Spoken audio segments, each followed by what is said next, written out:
Olá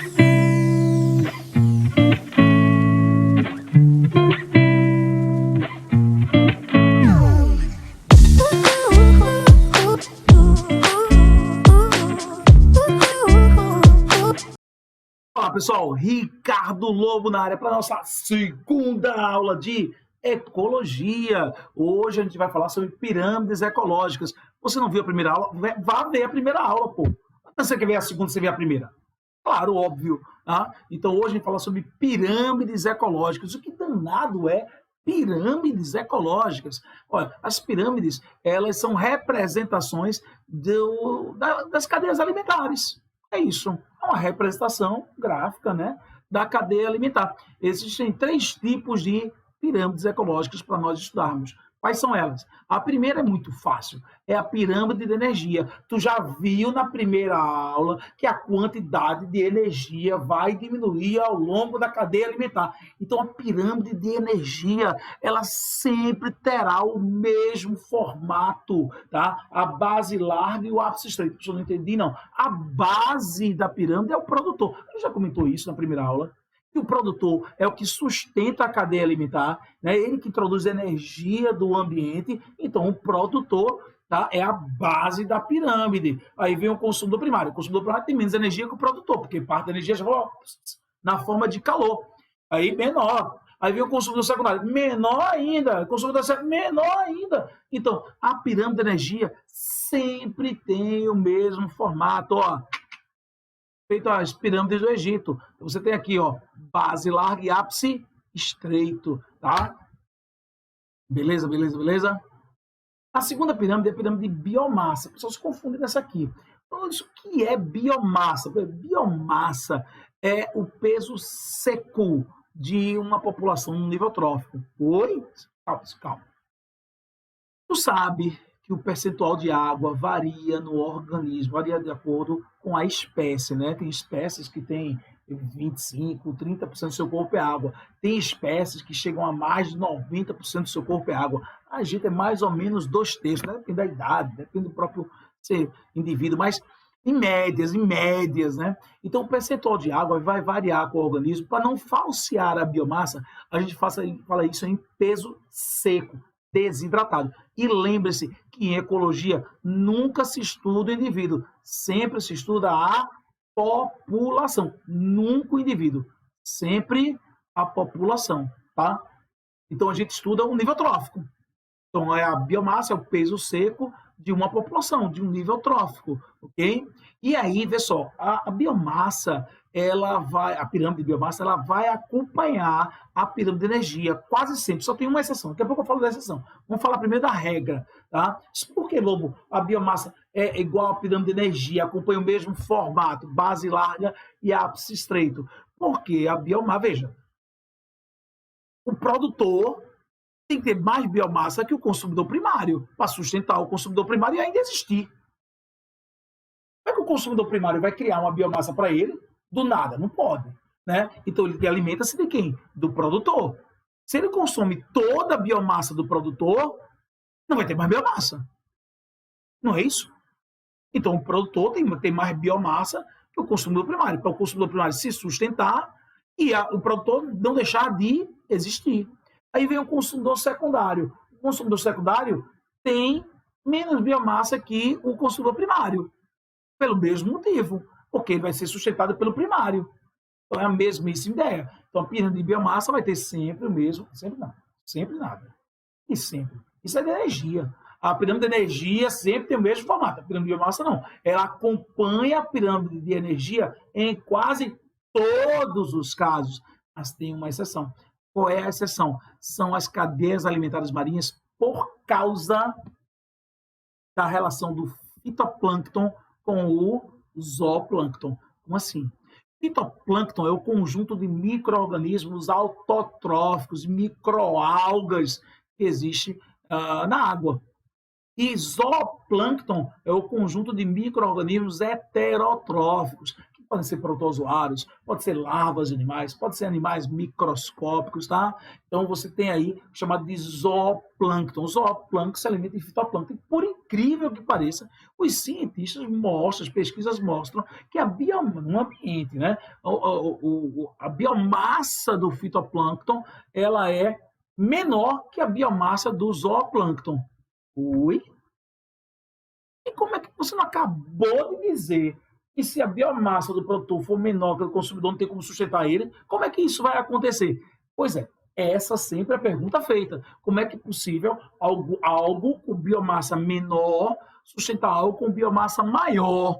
Tá? Isso só é possível pela velocidade de reprodução do fitoplâncton. Reprodução, claro, assexuada. Ele se multiplica numa velocidade tão grande que o zooplâncton não consegue acabar com o fitoplâncton. Mesmo tendo uma biomassa maior, não consegue, acontece. Tá?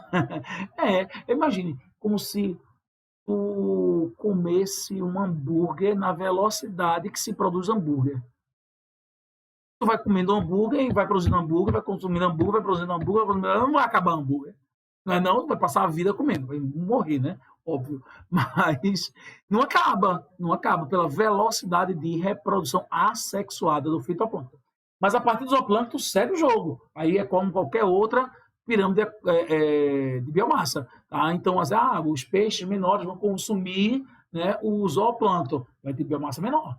Os peixes maiores vão consumir os peixes menores, vai ter biomassa menor. Então, a única exceção conhecida, tá, é essa aí do fitoplâncton, zooplâncton, onde o fitoplâncton tem uma biomassa, é um produtor, mas tem biomassa menor do que o consumo do primário. O resto segue o jogo, igualzinho a pirâmide de energia. Bom? E a terceira pirâmide ecológica é a pirâmide de números. O nome já diz de números, é a quantidade de indivíduos, claro. Tá? Então veja nessa cadeia, que está desde o início, né? Capim, gafanhoto e sapo, tá? Você vai ter uma quantidade enorme, gigantesca, né, de capim para alimentar uma quantidade menor de gafanhoto, óbvio. Você vai pegar, né, um gafanhoto vai comer mais de um capim. Então tem que ter mais capim do que gafanhoto, não é não? Um gafanhoto com sei lá quantos pés de capim, né? Então vai ter mais, tem que ter mais, então vai acabar, vai morrer, aí não vai estar equilibrado, tá? Então tem que ter mais capim do que gafanhoto. Mesma coisa com o sapo. Vai ter que ter uma quantidade de gafanhoto maior do que de sapo, porque o sapo com mais de um gafanhoto. Então você, neste caso, você vai ter uma pirâmide ecológica de números que acompanha as outras, né? Que acompanha essa aí, nessa história da base larga e ápice estreito. Mas a pirâmide de números é a que mais é diversificada, tá? Então ela vai ter vários exemplos de pirâmide de números. Vai depender muito do exemplo. Eu vou trazer um outro exemplo aqui que é invertida, tá? Então você tem aqui uma árvore, sei lá, um cajueiro, uma goiabeira, né? Uma mangueira, está servindo de alimento para macaco. Sei lá, qualquer macaco que seja, não importa, um saguim, um bigola-dourado, né? Sei lá, um macaco estrela, sabe, sei lá. Né? Então, se você tem aí um macaco qualquer se alimentando. Se uma árvore é grande, então uma árvore vai conseguir alimentar mais de um macaco. Nesse exemplo que foi dado aqui, você tem 50 árvores alimentando 100 macacos. Ou seja, você tem 2 macacos por árvore. Tá? Então, um macaco é razoável. Deve ser essa árvore, essas coisas todas. Né? Porque depende da árvore, depende do macaco, pode até ser mais. Mas veja só, 50 árvores, 100 macacos. Então, a pirâmide começa a inverter, né? Os produtores têm uma quantidade menor. Por quê? Porque o produtor é grande, pô. O produtor é grande, o consumidor é menor, né? Então, a quantidade que ele consegue sustentar é maior, né? Aí vem esses macacos cheios de piolho. Botaram aí 20 piolhos no macaco, dá 2.000, né? Então, você tem aí, ó, pirâmide invertida. Entendeu essa ideia? Então, assim, a pirâmide de números é a que mais vai variar. Pode ter uma diversidade de formatos muito grande. Depois pode estreitar de novo, né? Sei lá, esse piolho aí está servindo de alimento para algum tipo de besouro. O besouro serve de alimento para um macaco, para um pássaro. Okay? Então ela pode começar assim, terminar assim, pode começar assim, terminar assim, feito um losango, pode começar feito as outras, né? Que é normal, né? Pirâmide, base larga, ápice estreito. Vai depender do exemplo. Vai depender do exemplo, é que mais varia. Então, de novo, de energia, nunca varia, nunca varia. tá? Sempre igual. A pirâmide de biomassa acompanha a energia com aquela exceção do fitoplâncton e zooplâncton, e a de números vai ter que avaliar cada exemplo, porque ela pode ter diversos formatos, mas é facinho, né? Porque a quantidade de indivíduos. Se tu aloprar na imaginação, tu acerta direitinho, tá? Todas as pirâmides, beleza? Vamos aos quesitos. Só isso. Pô, a aula é sobre pirâmides, para você poder entender melhorzinho. Aí você tem um quesito aqui, ó, diz: as pirâmides ecológicas são utilizadas para representar a quantidade de energia de biomassa ou de indivíduos números que apresenta cada nível trófico de uma cadeia alimentar. Então, energia, biomassa e números. A pirâmide a seguir representa uma dessas ideias. De cara, eu já corto energia. Porque energia não tem exceção. Sempre base larga e ápice estreito. É isso? Então, já morreu aí energia. Qual dos alternativos a seguir identifica corretamente o tipo de pirâmide, que não é de energia, já corta a letra C de cara, e uma cadeia alimentar que poderia ser representada dessa forma. Olha só, a pirâmide de biomassa, ela normalmente acompanha a energia, mas tem aquela exceção, né? Tá ligado? Tá muito parecido com o exemplo que a gente deu, aquele do fitoplâncton, zooplâncton, peixe menor, peixe maior. Muito igual. Só que tem um erro. Qual é o erro? Vê que ele diz, ó. A de biomassa que ele bota invertido. Vê que sacanagem, que casca de banana violenta.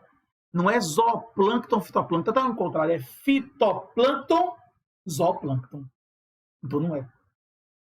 Não é a letra B, porque a exceção que tem não colocou. Não é a letra E, porque a letra E não é exceção. Então seria igual. Tá? Então tem que ser uma pirâmide de números. E aí, para o produtor ter uma quantidade menor, porque esse produtor é grande. Se ele é grande, é uma mangueira ou um capim? Claro que é uma mangueira. Então, uma quantidade pequena, sei lá, 10 mangueiras alimentam, meu irmão, muita lagarta. 10 mangueiras alimentam, sei lá. A mangueira é uma planta grande, uma árvore grande. 10 mangueiras alimentam, sei lá, 500 lagartas. Né? Não. Para não matar a mangueira, botar 200 lagartas. 200 lagartas. Né? Aí essas 200 lagartas servem para o quê? Para uns 5 passarinhos, porque também não é para acabar a lagarta, né? Senão vai destruir a cadeia alimentar. E esses 5 passarinhos servem também para uma cobra. Entendeu como é? Claro, você bota números maiores, né? Mas bateu bonitinho, lindinho. A resposta letra A. Tá? Então, tranquilo. Tem outro, calma. Tem outro quesito, calma. Outra ideia. Diferente, né? Claro. Gralha do Cerrado, Ciano, estaleiro, esse negócio aí, é uma espécie de ave que tem um característico topete frontal alongado, plumagem azul escura, parte posterior do pescoço e garganta pretos, barriga e ponta da cauda brancas, alcança até 35 centímetros de comprimento. A espécie é onívora e sua ampla dieta inclui frutos, insetos, sementes, pequenos répteis e ovos de outras espécies de aves. Além das características morfológicas do animal, a descrição da gralha do cerrado diz respeito ao quê? A descrição de um ser vivo é o quê? É um resumo da vida dele. É o seu nicho ecológico. Tranquilo, não? Resposta letra A. De dado. Nicho ecológico, tranquilo. Tá? Então, segunda aula de ecologia, passo a passo, tá? E aí, vai continuando. A gente vai ter a terceira aula de ecologia daqui a pouco. Cheiro para todo mundo. Um beijo, Ricardo Lucas.